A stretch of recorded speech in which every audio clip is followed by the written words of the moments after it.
अरुणाचल प्रदेश के 30 इलाकों के नाम बदलने पर राजनाथ सिंह ने चीन पर करारा हमला किया है। राजनाथ सिंह ने कहा कि ऐसी हरकतों से भारत और चीन के रिश्ते खराब होंगे।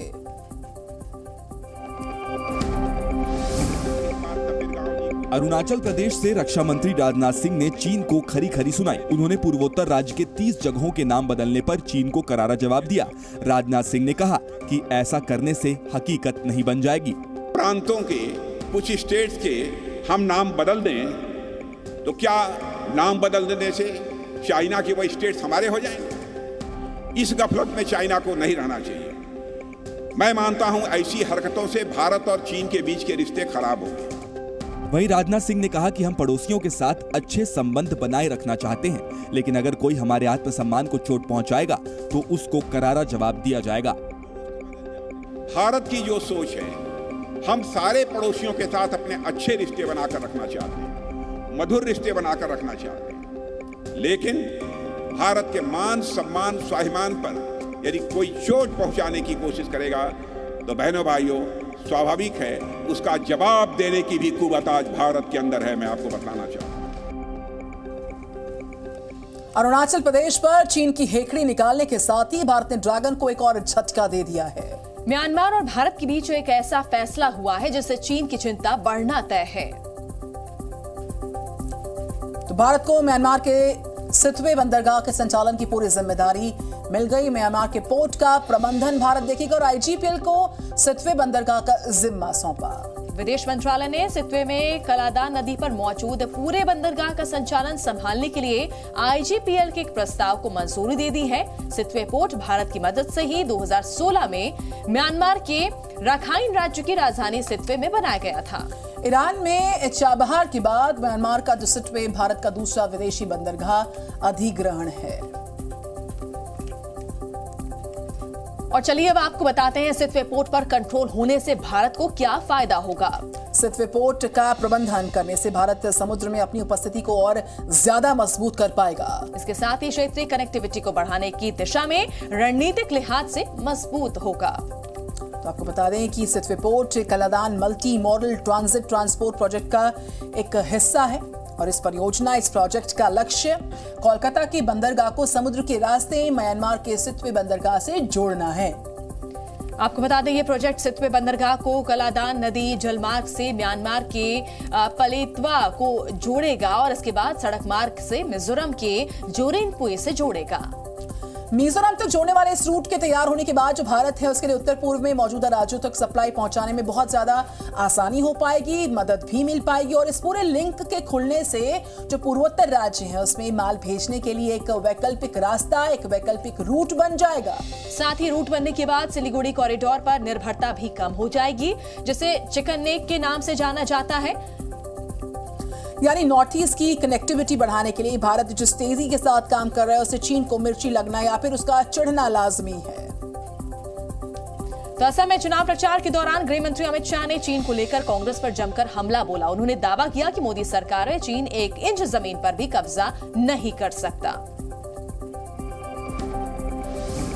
असम के लखीमपुर में चुनाव प्रचार के लिए पहुंचे अमित शाह ने कांग्रेस पर जमकर हमले किए। अमित शाह ने आरोप लगाया कि 1962 में चीन के हमले के दौरान पूर्व पीएम जवाहरलाल नेहरू ने असम को बाय बाय कह दिया था।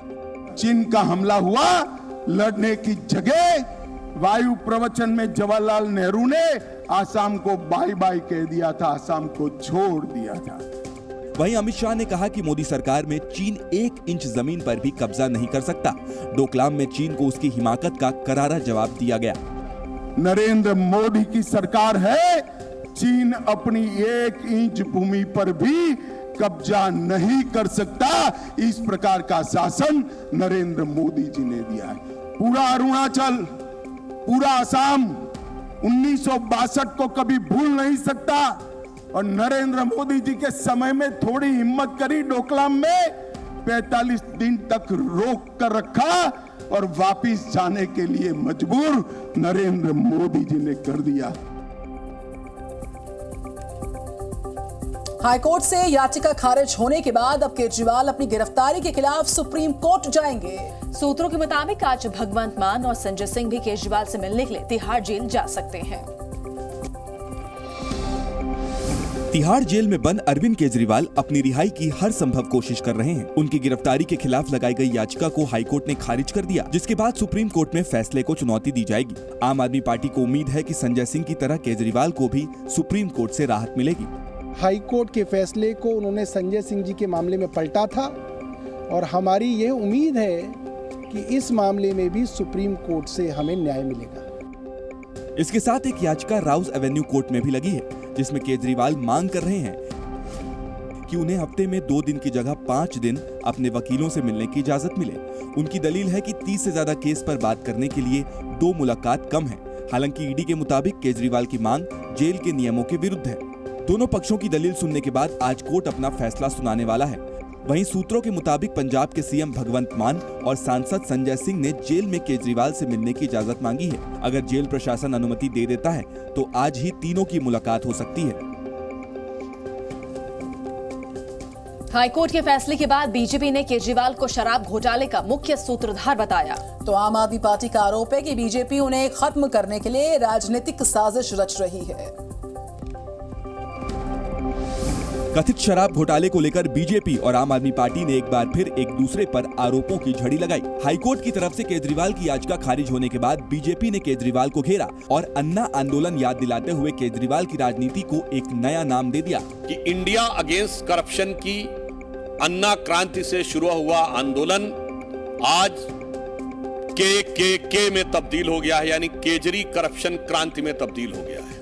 इधर आम आदमी पार्टी का आरोप है कि केंद्रीय एजेंसियों का इस्तेमाल करके बीजेपी उन्हें खत्म करने की साजिश रच रही है।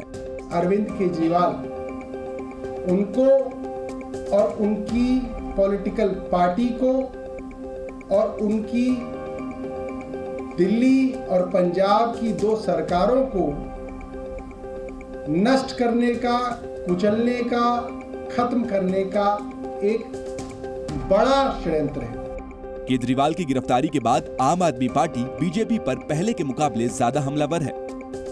इस बीच एक और बड़ी जानकारी, लोकसभा चुनावों के लिए जो ताबड़तोड़ चुनावी प्रचार है उसका दौर जारी लगातार। बंगाल, बिहार में गृहमंत्री अमित शाह की रैली का कार्यक्रम, जम्मू में सीएम योगी आदित्यनाथ जनसभा करने जा रहे हैं आज। तो वहीं उत्तर प्रदेश में रक्षा मंत्री राजनाथ सिंह की 3 सभाएं होने वाली है। लगातार देखिए बीजेपी चुनावी मोड में नजर आ रही है।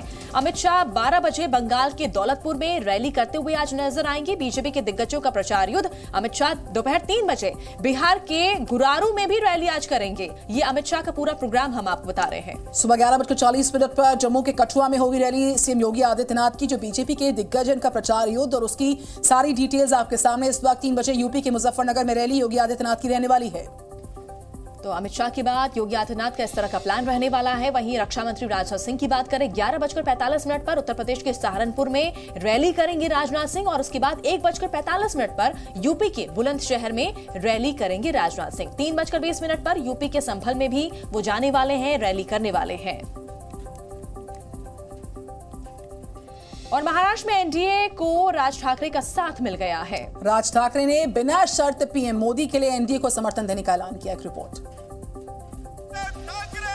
मुंबई के शिवाजी पार्क में रैली में एमएनएस के अध्यक्ष राज ठाकरे ने लोकसभा चुनाव में बिना शर्त एनडीए को समर्थन देने का ऐलान कर दिया है। उन्होंने कहा कि पीएम मोदी को उनका पूरा सपोर्ट रहेगा। हालांकि राज ठाकरे ने कहा कि एमएनएस लोकसभा चुनाव नहीं लड़ेगी। उन्होंने कार्यकर्ताओं को विधानसभा चुनाव लड़ने की तैयारी करने के लिए कहा। राज ठाकरे ने कहा कि हमें राज्यसभा नहीं चाहिए और न ही किसी तरह का समझौता चाहिए। उनकी party BJP, Shiv Sena, NCP Ajit Pawar को सिर्फ नरेंद्र मोदी के लिए बिना किसी शर्त के समर्थन दे रही है। शिवाजी पार्क मैदान में राज ठाकरे ने आज एक बड़ा ऐलान किया है। उन्होंने एनडीए गठबंधन को महाराष्ट्र में समर्थन देने का ऐलान किया है। साथ ही ये भी साफ कर दिया है कि उनकी पार्टी लोकसभा चुनाव नहीं लड़ेगी। इस मैदान में मौजूद हजारों की संख्या में मनसे कार्यकर्ताओं से उन्होंने आगामी विधानसभा चुनाव की तैयारी करने के लिए भी कह दिया है। वहीं महाराष्ट्र के सीएम एकनाथ शिंदे ने एनडीए को समर्थन देने के राज ठाकरे के फैसले का स्वागत किया है। एनडीए को समर्थन करने को लेकर राज ठाकरे विपक्ष के निशाने पर भी आ गए हैं। इससे पहले राज ठाकरे की पार्टी एमएनएस के एनडीए में शामिल होने की अटकलें काफी ज्यादा लगाई जा रही थी और ऐसा लग रहा था कि चुनाव से ठीक पहले एमएनएस के एनडीए में शामिल होने का ऐलान हो जाएगा। खुद राज ठाकरे दिल्ली आकर केंद्रीय गृह मंत्री अमित शाह से मुलाकात कर चुके हैं, जबकि महाराष्ट्र के डिप्टी सीएम देवेंद्र फडणवीस से भी राज ठाकरे मुलाकात कर चुके हैं। फडणवीस ने राज ठाकरे से पीएम मोदी को काम के आधार पर समर्थन करने की भी अपील की। ऐसा लग रहा था कि राज ठाकरे लोकसभा चुनाव में एनडीए का हिस्सा बन जाएंगे, लेकिन राज ठाकरे के बाहर से समर्थन के ऐलान के बाद अटकलों का बाजार अब थम गया है। ये वो दो तस्वीरें उस दौरान की जब मुलाकात हुई थी अमित शाह के साथ राज ठाकरे की, और दूसरी तरफ यहाँ पर देवेंद्र फडणवीस नजर आ रहे हैं। किस तरह से राज ठाकरे ने दोनों से मुलाकात की थी। राज ठाकरे ने मुंबई के शिवाजी पार्क में अपने कार्यकर्ताओं को संबोधित किया और एनडीए को बाहर से बिना शर्त के समर्थन का ऐलान कर दिया है। और अब जानिए अमित शाह से मुलाकात पर राज ने क्या कहा। तो मुझे कई दिनों से महाराष्ट्र के सीएम एकनाथ शिंदे और देवेंद्र फडणवीस बोल रहे थे कि हमें साथ आना है, लेकिन कैसे आना है ये समझ नहीं आ रहा था और इसीलिए मैंने अमित शाह से मिलने का समय मांगा। 2014 में मैं महाराष्ट्र का पहला नेता था जिसने कहा था कि नरेंद्र मोदी को प्रधानमंत्री बनना ही चाहिए। मैं अगर किसी से प्यार करता हूं तो पूरे मन के साथ करता हूं। 2014 में मैंने नरेंद्र मोदी को समर्थन दिया। 2019 में मैंने विरोध किया था क्योंकि मैं उनकी भूमिका से सहमत नहीं था। और इसके अलावा राज ठाकरे ने उद्धव ठाकरे और उनकी पार्टी पर भी जमकर निशाना साधा। अरी ने एक सीट पर चिंतन के बाद अपने उम्मीदवारों के नाम फाइनल कर दिए। एमवीए का सीधा मुकाबला ब्रांड मोदी से है और इस रिपोर्ट में देखिए कि मोदी को रोकने के लिए एमवीए ने किस सीट पर कौन से प्यादे बिठाए हैं। तो मुंबई उत्तर की सीट पीयूष गोयल बीजेपी से और जो कांग्रेस का उम्मीदवार है उसका ऐलान होना फिलहाल बाकी है। ये मुंबई उत्तर की हम बात कर रहे हैं जो हाई प्रोफाइल सीट्स में आती है। ये मुकाबला भी हाई प्रोफाइल मुंबई उत्तर पश्चिम में शिवसेना ने अभी उम्मीदवार का नाम नहीं फाइनल किया और यहाँ पर अमोल कीर्तिकर के साथ मुकाबला। तो देखिए किस तरह से मुंबई उत्तर में पीयूष गोयल जो है बीजेपी की तरफ से चुनावी मैदान में है। मुंबई उत्तर पश्चिम से अमोल कीर्तिकर जो है शिवसेना की तरफ से ये चुनावी मैदान में मुकाबला करते हुए नजर आएंगे। मुंबई साउथ सेंट्रल की अगर बात करें तो राहुल शेवाले बीजेपी की तरफ से अनिल देसाई को टक्कर देते हुए नजर आएंगे। बारामती में एनसीपी की सुप्रिया सुले का मुकाबला। एनसीपी संभावित जो है सुनेत्रा पवार जो कि अजीत गुट से आती हैं उनके साथ ये मुकाबला। बड़ा मुकाबला देखने को मिलेगा, दिलचस्प मुकाबला महाराष्ट्र में जो हाई प्रोफाइल सीट्स हैं इनको लेकर। वही बड़ी खबर दिल्ली में देखिए आज कांग्रेस की 3 सीटों पर उम्मीदवारों के नाम का ऐलान कर सकती है। ये सीटें चांदनी चौक की हैं, उत्तर पूर्वी दिल्ली और उत्तर पश्चिम दिल्ली की सीट रहेगी। कांग्रेस अपने उम्मीदवारों के नाम का ऐलान यहाँ पर कर सकती है। ऐसा माना जा रहा है कि उत्तर पूर्वी दिल्ली सीट पर बीजेपी के 2 बार से सांसद मनोज तिवारी के सामने कांग्रेस कन्हैया कुमार को चुनावी मैदान में उतार सकती है। तो आज 3 सीट्स के लिए नामों का ऐलान होना है। और बड़ी खबर पूर्णिया से आरजेडी उम्मीदवार बीमा भारती ने विधायक के पद से इस्तीफा दे दिया है। हाल ही में बीमा भारती ने जेडीयू छोड़कर आरजेडी का दामन थाम लिया था और पार्टी ने उन्हें पूर्णिया से अपना उम्मीदवार बना लिया है। और इस इस्तीफे के बाद विधानसभा में जेडीयू के सदस्यों की संख्या पहुंचकर 44 तक आ गई है। बीमा भारती पूर्णिया के रुपौली से जेडीयू की विधायक थी और ऐसे में उन्होंने अपने विधायक पद से इस्तीफा दे दिया है। तो लंबे इंतजार के बाद आखिरकार आरजेडी ने बिहार की 40 में से 22 लोकसभा सीट के लिए अपने उम्मीदवारों का ऐलान कर दिया। इस बार लालू यादव ने अपनी 2 बेटियों को चुनावी मैदान में उतारा है। इंडिया गठबंधन के तहत आरजेडी ने बिहार में 22 उम्मीदवारों के नाम का ऐलान कर दिया है। आरजेडी की तरफ से जारी लिस्ट में लालू परिवार की 2 बेटियां चुनावी मैदान में हैं। पाटलिपुत्र सीट से बेटी मीसा भारती चुनाव लड़ेंगी तो सारण से रोहिणी आचार्य को टिकट दिया गया है। दोनों का सामना बीजेपी के मौजूदा सांसदों से होगा।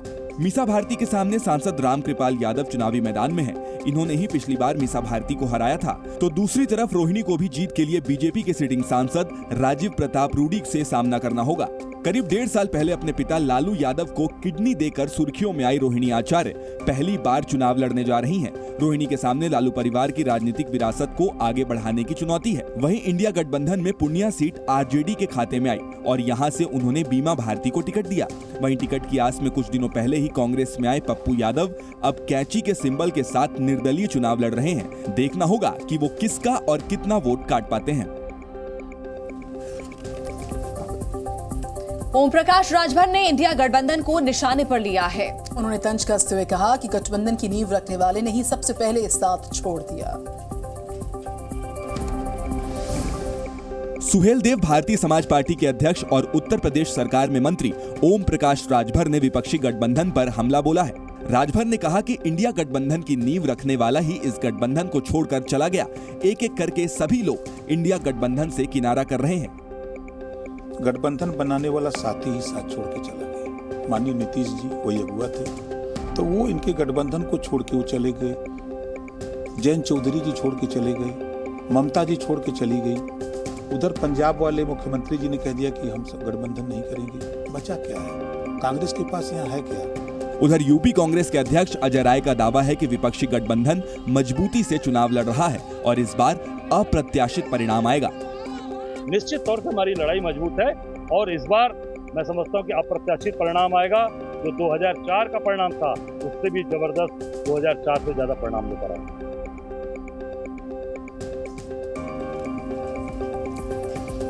आरएसएस पर दंगे की प्लानिंग के आरोप लगाने पर ममता बनर्जी आरएसएस के निशाने पर आ गई है। आरएसएस नेता इंद्रेश कुमार ने ममता बनर्जी पर पलटवार कर दिया है।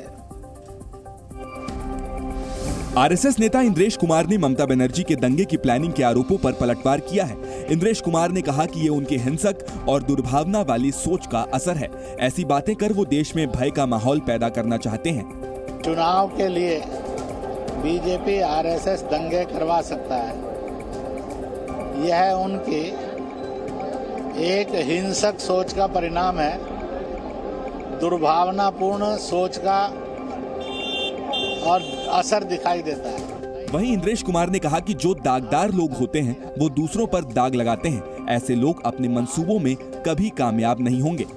झूठ बोलते रहना, हिंसा को भड़काना, स्वयं दागदार हैं, इसलिए दूसरों को भी दाग लगाने की कोशिश करना।